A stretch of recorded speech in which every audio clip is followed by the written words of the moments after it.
growing up, I loved puzzles, tabletop puzzles. You tons of pieces, whether it was following the picture or being the brat that I was, I'd go underneath our glass table and like try and pick it out by shape.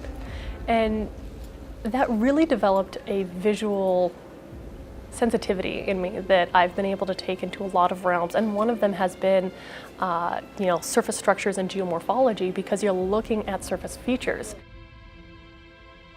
I actually followed my advisor, Brittany Schmidt, to an update meeting about May of last summer, 2015. And Brittany, being my advisor, she was the one that I specifically went to grad school at Georgia Tech for.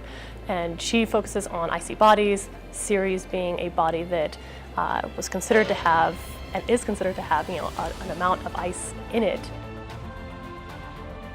And so in going to this meeting, she was presenting on several of the paraglacial landforms that were sort of expected or predicted to be found on Ceres.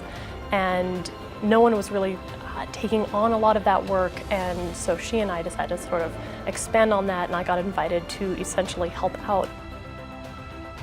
What really did jump out were some of these larger landslides, and they were features that, from what I had known, was not at all expected to be found.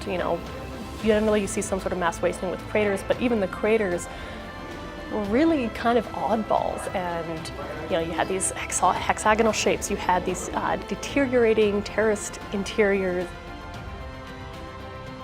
A lot of times, especially in the general public, you hear about the asteroid belt and you think of these rocks, pure rock, and that's not always the case. You transition into these ice cemented and icy component bodies, and Ceres is a really good look for us.